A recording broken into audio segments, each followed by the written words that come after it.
Video ideas come to me in all different shapes and sizes and all different ways. Recently, my staff had some misunderstanding of when I use silicone sheets and gels. So I thought about shooting this video to not only just help them, but also help you as a consumer. Because if they're confused, then clearly you may be confused about my philosophy, and I don't want that to happen. So I'm going to talk to you in terms of sort of after scar care and management. And basically think of it this way: if I've made an incision on you and I closed it, what do you need to do for that incision? So I'm going to first sort of divide this management into facelift rhinoplasty scars and, well, let's say facelift, hair transplant, rhinoplasty scars, and everything else. So facelift, rhinoplasty, hair transplant scars heal seamlessly by themselves. I personally don't really think you need to do a lot. I don't think I need to do all the fancy maneuvers that I'm about to explain in this video. Now, could you use some silicone sheets and gels and things like that? Sure, it's not going to hurt. It can help.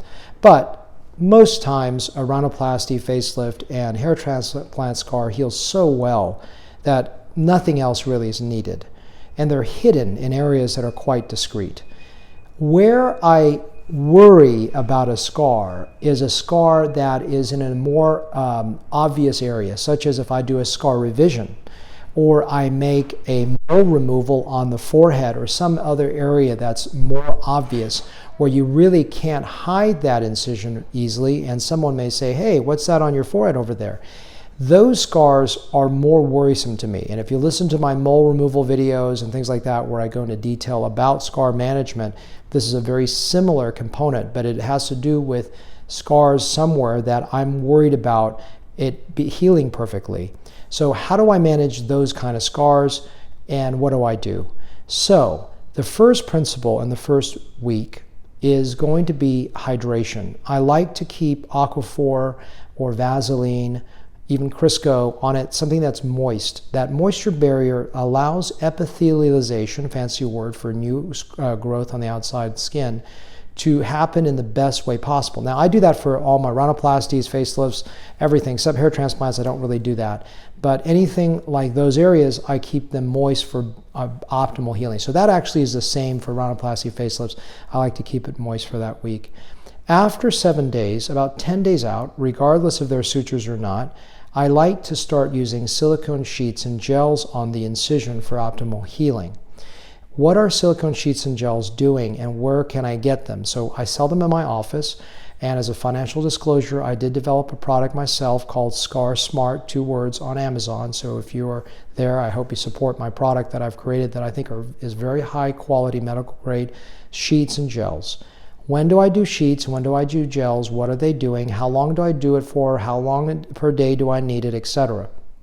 So silicone helps to align an incision in terms of the collagen bundles so that they heal in appropriate fashion. They can help make a scar heal better.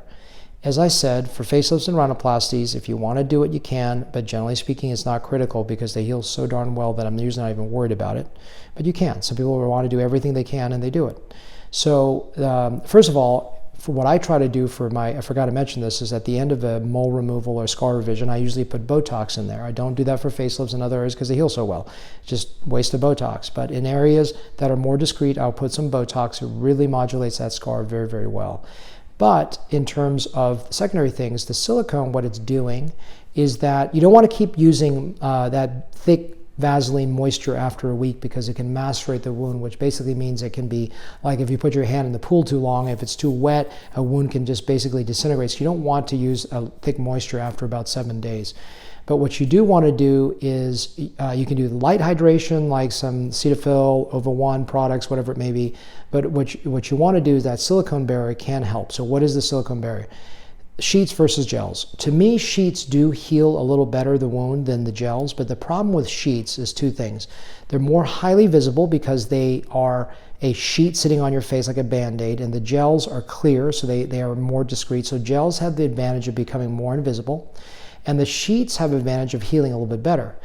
The other problem with sheets is in highly mobile zones, the lower third of the face, lower half of the face, like when you smile, they're going to fall off.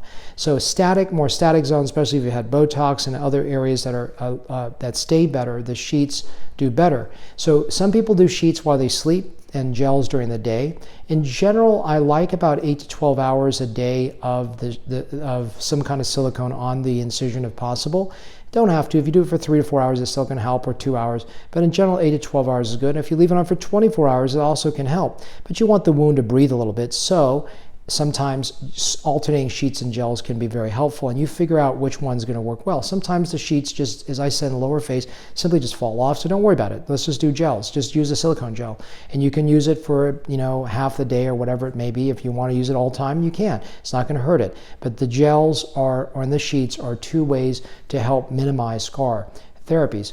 It's optimal for those to be in the first 6 months. I've still seen it work in a scar that's a year or 2 years old, but in general, it's much more effective early on. The other thing I can do is if is Botox therapies, usually one and done. But if you really want, I can do that every 3 to 6 months for a few rounds, and that can further help with it as well. And it is a very dilute Botox, mesobotox, placed into the actual dermis of the incision to help it improve. So that's basically how I use silicone sheets and gels in terms of wound management and healing. Other things, if the scar does get thicker, I can use KTP laser that modulates the redness and the tissues. If it really becomes thicker, I can use what's called 5-fluorouracil, which is a great scar dissolver, safe in almost any skin type, but sometimes it leads to a temporary violaceous change, which means it turns a little purple on the skin. It does fade away over time, but sometimes that can occur. The reason I use 5-FU, it's more effective and less risk of what's called dermal atrophy than just pure steroids. And I talk about that more specifically in my recipe in the hypertrophic scar keloid video, which I'm not going to go into in this video. This is just general principles and ideas. But if a scar is thicker, my management is going to be KTP laser and possibly 5-FU and steroid injections every 3 to 6 weeks until we don't need that anymore. If a scar is slightly depressed, I may use microsilicone injections to elevate it, just like an acne scar. Just shot today a 35-minute video about acne scars. That may be helpful for you to understand my philosophy with that. But basically, this is how I use silicone sheets and gels, but this is a general comprehensive sort of idea of when do I use it and what kind of scars, why would I use it, how do I use other therapies. This is not meant to be a significantly long video, but just general principles and concepts and strategies.